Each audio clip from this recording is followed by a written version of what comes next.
Nah, pada kesempatan kali ini saya akan menjelaskan tentang sifat-sifat subring. Oke, langsung saja kita masuk pada teorema 7.1. Yaitu misalkan kita punya ring R yang tidak memiliki elemen satuan, tetapi subringnya memiliki elemen satuan, maka elemen dari S ini adalah subring dari R, itu merupakan elemen pembagi nol kiri atau elemen pembagi nol kanan. Nah, misal kita mau buktikan apakah 1S ini merupakan elemen pembagi kiri atau elemen pembagi kanan. Dengan 1S elemen S, di mana 1S-nya ini bukan elemen satuan dari R. Maka sifat elemen satuan berlaku apabila 1S dikali A itu sama dengan A dikali 1S sama dengan A. Itu berlaku untuk semua A elemen S, yang mana terdapat Y-nya ini elemen R yang bukan S, sehingga 1S dikali Y ini sama dengan X tetapi tidak sama dengan Y.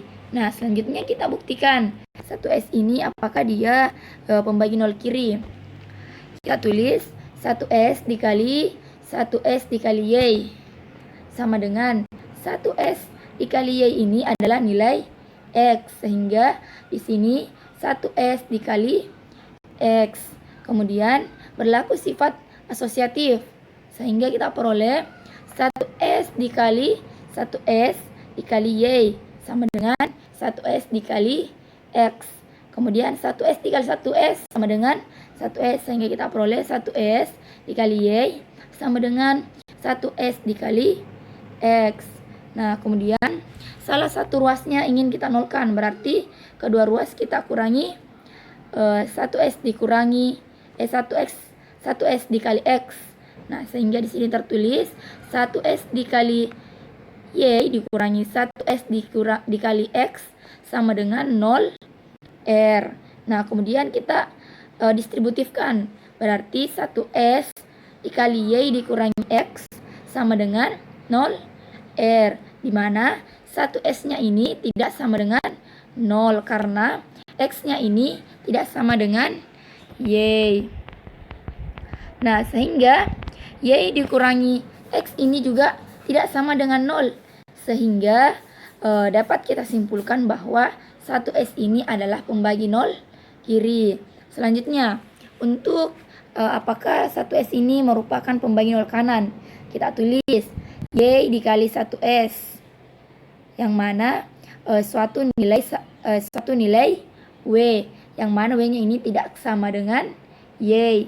Nah, kemudian kedua ruas kita kali 1S, berarti kita peroleh Y dikali 1S, kemudian dikali 1S sama dengan W dikali 1S. Kemudian kita asosiatifkan, berarti Y dikali 1S dikali 1S sama dengan W dikali 1S.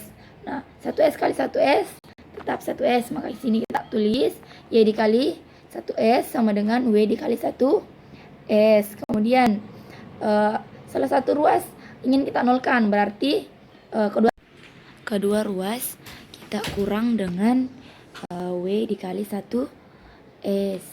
Nah, ini sehingga kita peroleh Y dikali 1S dikurangi W dikali 1S, sehingga di ruas kanan hanya tersisa 0 R.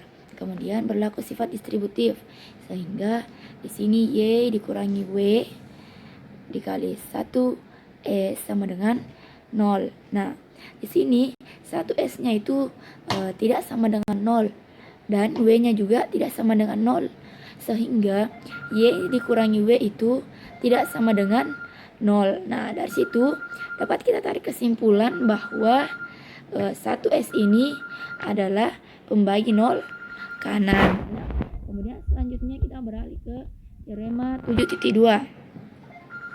Misalkan kita memiliki ring R yang punya elemen satuan dan 1S subring di R. Jika S ini memiliki satuan yang berbeda dari R, maka elemen satuan dari S ini adalah elemen pembagi 0 dari R. Nah, kita buktikan. Bahwa 1R ini elemen R, di mana 1S-nya itu tidak sama dengan 1R. Apakah dia pembagi kiri atau pembagi kanan? Nah, di sini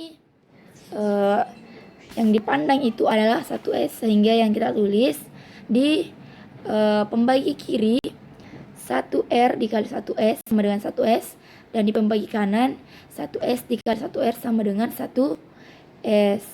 Nah, kemudian kedua ruas kita kali 1S sehingga kita peroleh seperti ini.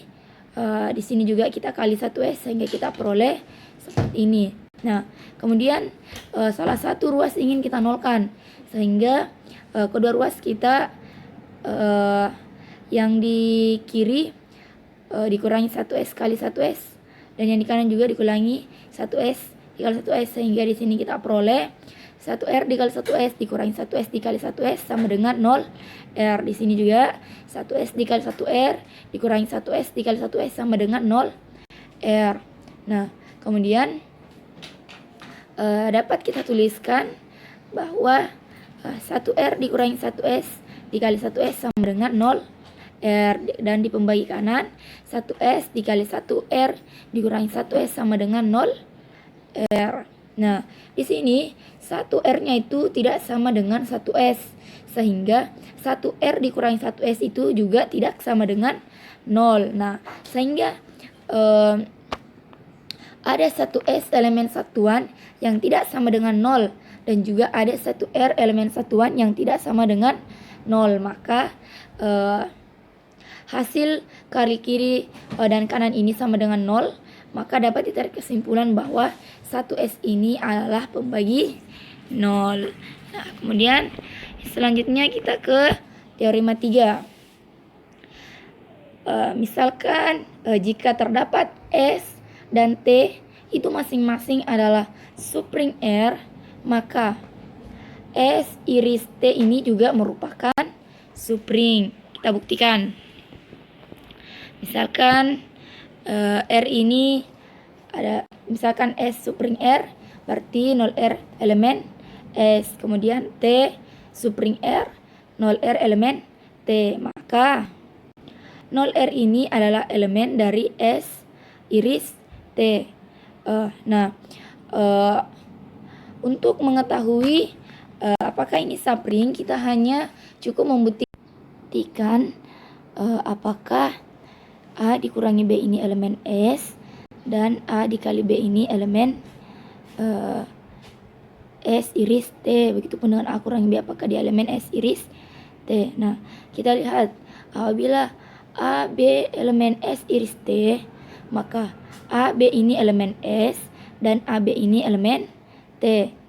Nah, di sini untuk yang pertama A kurangi B elemen S, berarti A dikurangi B juga elemen T. Kemudian A dikali B elemen S, dan A dikali B elemen T, sehingga dapat kita tarik kesimpulan bahwa A dikurangi B ini adalah elemen S iris T, dan A dikali B ini adalah S iris T, sehingga terbukti. Mungkin itu saja dari saya. Lebih dan kurangnya mohon dimaafkan. Wassalamualaikum warahmatullahi wabarakatuh.